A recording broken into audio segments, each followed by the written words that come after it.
খুব সুন্দর জায়গাটা, মেঘ ভেসে যাচ্ছে, দুদিকে ঝাউ গাছ।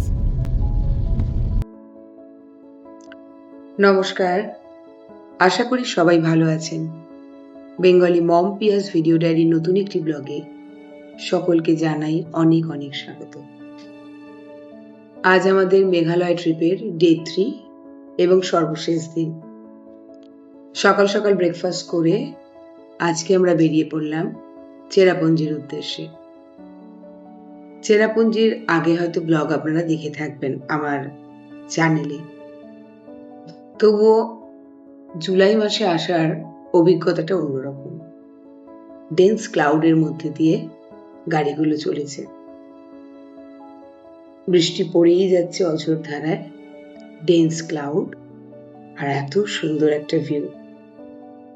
কাল আমরা গেছিলাম গ্রিন আর গ্রিন ভ্যালির মধ্যে, আর আজকে এসছি ল্যান্ড অফ ওয়াটারফল চেরাপুঞ্জি, বা এর আরেকটি নাম সোহরা। ইংরেজরা তো সোহরা ঠিক করে বলতে পারতো না, তাদের কথা থেকেই এসছে চেরা। গাড়িগুলো কিন্তু খুব একটা স্পিডে যেতে পারছে না, কারণ রাস্তা প্রচন্ড স্লিপারি, তার উপর খানিকটা করে আগে কিছুই দেখা যাচ্ছে না। এটা একটা ভিউ পয়েন্ট, একটা ব্রিজ যেটা দুটো পাহাড়কে কানেক্ট করে। আর এই ব্রিজ থেকে বাঁদিকের ভিউটা কিন্তু ছিল দারুণ সুন্দর। খুব সুন্দরভাবে পাহাড়গুলো রয়েছে, বাট এত মেঘ, কিচ্ছু দেখা যাচ্ছে না। ফলে আমরা যাওয়ার পথের আরো একটা সুন্দর ভিউ পয়েন্ট মিস করলাম। চারিদিক থেকে নেমে এসছে জলের ঝোড়া, বাঁ দিকটা কিন্তু খাদ, ডান দিকটা উঁচু পাহাড়। চেরাপুঞ্জির হাইট ওই 1500 থেকে 1600-র মধ্যেই হবে, তার থেকে কম বই বেশি নয়। দেখুন, যত সামনে এগিয়ে যাচ্ছে ক্লাউড যেন ততই ঘন হয়ে যাচ্ছে, আর কি সুন্দর জলের ছোড়া নেমে এসছে চারিদিকে। খুব সুন্দর দেখতে লাগছিল, তাই খানিকটা সময় দাঁড়িয়ে পড়লাম। আমরা কিন্তু সবকটা ওয়াটারফল করতে পারবো না, চেরাপুঞ্জিতে প্রায় 60-এর আশেপাশে ওয়াটারফল রয়েছে। আমরা এবারে করব মোটে দুটো, একটা কিনরেম আর একটা ড্যাথলেন। জুন মাসে যখন চেরাপুঞ্জি ঘুরে গেছিলাম গত বছরের আগের বছর, তখন আমরা ওয়াখাবা, সেভেন সিস্টার, নকালিখাই এই ধরনের ওয়াটারফল গুলো করে নিয়েছিলাম। বৃষ্টিতে কেমন দেখতে হয় সেটা দেখা।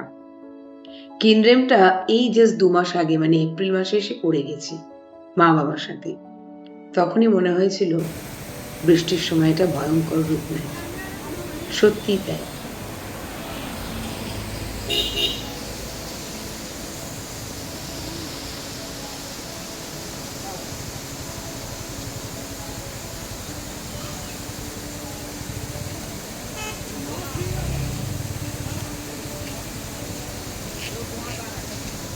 বিউটিফুল।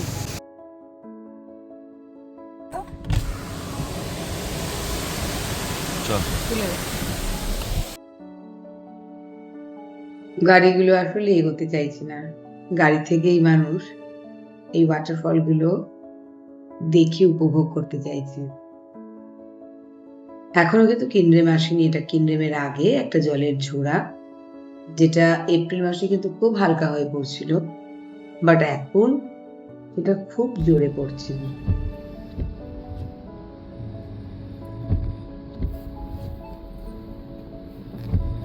অবশেষে আমরা কিনরেমের সামনে এসে পৌঁছলাম।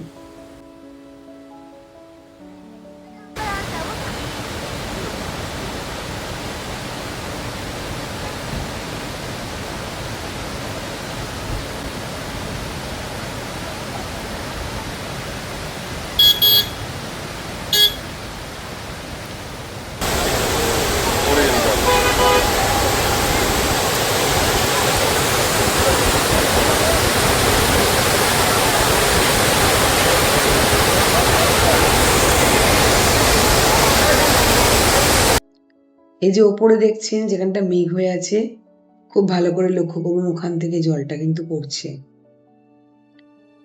ওখান থেকে জলটা আসছে, তারপর সেখান থেকে ক্রমে জলটা এগিয়ে ওয়াটারফলটা দেখা যাচ্ছে। ওপর দিকটা যদি মেঘ না থাকতো তাহলে হয়তো ভিউটা আরো সুন্দর হতো। আর জলটা কতটা জোরে এই পাথরগুলোর উপর পড়ছে, সত্যি এটা যেন অন্য রকম অভিজ্ঞতা। নর্থ ইস্টে থাকার সুবাদে অনেক সুন্দর সুন্দর জায়গা আমরা খুব সহজেই দেখার সুযোগ পাই। কে বলবে এপ্রিল মাসে যখন এসেছি এই পাথরগুলোর আশেপাশে আমি অর্ঘ্যঋষি বসে কত ছবি তুলে গেছি, আর এখন কি ভয়ঙ্কর এই জায়গাটা, অথচ দারুণ সুন্দর।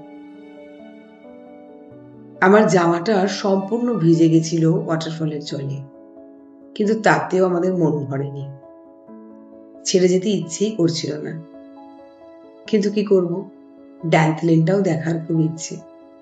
চলুন তাহলে আস্তে আস্তে এগিয়ে পড়া যাক পরবর্তী ওয়াটারফল ড্যান্থলেনের উদ্দেশ্যে। ড্যান্থলেন যাওয়ার পথের রাস্তাটা কি ভয়ঙ্কর ডেন্স ক্লাউড। এতক্ষণ অবধি যখন আমরা রাস্তায় ছিলাম মেন রোডটায়, সেখানে অন্তত সামনে 3-4টে গাড়ি অবধি দেখা যাচ্ছিল। ড্যান্থলেনের রাস্তায় আগের গাড়িটা ছাড়া আর কিচ্ছু দেখা যাচ্ছে না। এরকমই একটা কঠিন ক্লাইমেটের মধ্যে দিয়ে আমরা এগিয়ে চললাম ড্যান্থলেনের দিকে। ভিডিওগুলো কারণবশতই যতটা পারি শর্ট করার চেষ্টা করি। যখন অপোজিট থেকে গাড়ি আসছে তখন কিন্তু একটু সমস্যা হচ্ছে, কারণ ভিজিবিলিটি অলমোস্ট জিরো।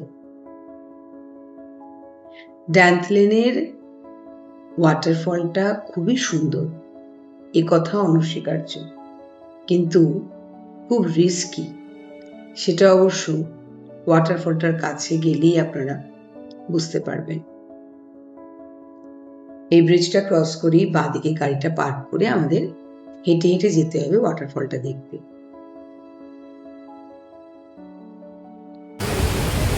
এই হলো ড্যান্থলেন ওয়াটারফল।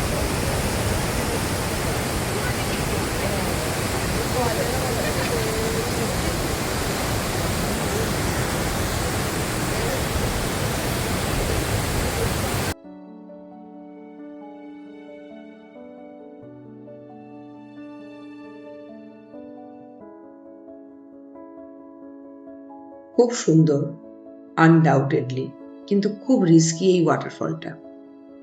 তার কারণটা আপনারাই দেখুন। যেখান দিয়ে জলটা গিয়ে ওয়াটারফলের মধ্যে দিয়ে নিচে পড়ছে সেই জায়গাটা এতটাই ওপেন যে এতটুকু পা পিছলে গেলে অ্যাক্সিডেন্ট হতে পারে। ফর এক্সাম্পল, ওই লোকটা যেখান দিয়ে ওয়াটারফলের জলটা নিচে পড়ছে একদম ওই এজে গিয়ে ভিডিও করছে বা ফটোশুট করছে, আর ওনাকে আটকাবার জন্য কিন্তু কেউ নেই। ড্যান্থলেন দেখার পর আমরা চলে এলাম রাস্তার মাঝে একটা ছোট্ট ওয়াটারফল দেখতে। এটা যেহেতু রাস্তার মধ্যেই পড়েছিল তাই দাঁড়িয়ে অপেক্ষা করে দেখা। মন চাইছিল না জায়গাটা থেকে চলে আসি, কিন্তু কি করি, আজকেই আমাদের ফিরতে হবে গৌহাটি। চেরাপুঞ্জি থেকে প্রায় 150 কিলোমিটার গৌহাটি, যেখানে আমরা জানি যেহেতু এটা সানডে প্রায় সমস্ত গাড়ি গৌহাটির উদ্দেশ্যে বেরিয়ে পড়বে। হিউজ ট্রাফিক হবে আজকে শিলংয়ে।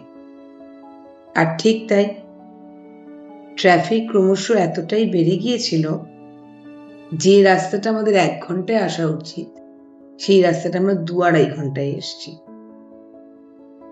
সন্ধে এখন প্রায় 7টা মতো বাজে। আমরা পৌঁছে গেছি শিলং। এখান থেকে আরো 96 কিলোমিটার হলো গৌহাটি। আমরা এখানেই এত ট্রাফিক একটা রেস্টুরেন্ট খুঁজতে শুরু করলাম, কারণ দুপুরে আমাদের কিচ্ছু খাওয়া হয়নি, অথচ ডিনারেরও টাইম হয়ে যাচ্ছে। এই যে সামনে রাস্তাটা দেখছেন একদম রেড হয়ে আছে, গাড়ি এক ফোঁটাও এগোচ্ছে না। গৌহাটি ফিরছে ম্যাক্সিমাম গাড়ি, সেই কারণেই এই হিউজ ট্রাফিক ইস্যু। অবশেষে ঋষি আবিষ্কার করে একটা খুব সুন্দর ক্যাফে, নাম হলো আওয়ার ডেইলি ব্রেড ক্যাফে। সেটা কিন্তু এই ট্রাফিকের মধ্যেই বাঁ হাতে আমরা দেখতে পাই। খিদেও পেয়েছিল খুব জোর, আর অপেক্ষা করা গেল না। লাঞ্চ আর ডিনার দুটোই করতে হবে একসাথে। এই জায়গাটায় রয়েছে কেক আর কফির বন্দোবস্ত। এটা নাকি আগে একটা প্রাইমারি স্কুল ছিল। এমনি দেখতে দেবো, আমি কিন্তু এখন কিনে দেবো না বাবাই। হ্যাঁ, ফেলুদার পুরো সিরিজ কমপ্লিট হবে তারপর।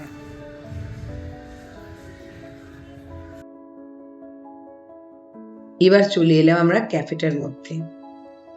খুব ছোট্ট ছিমছাম সাজানো গোছানো একটা ক্যাফে।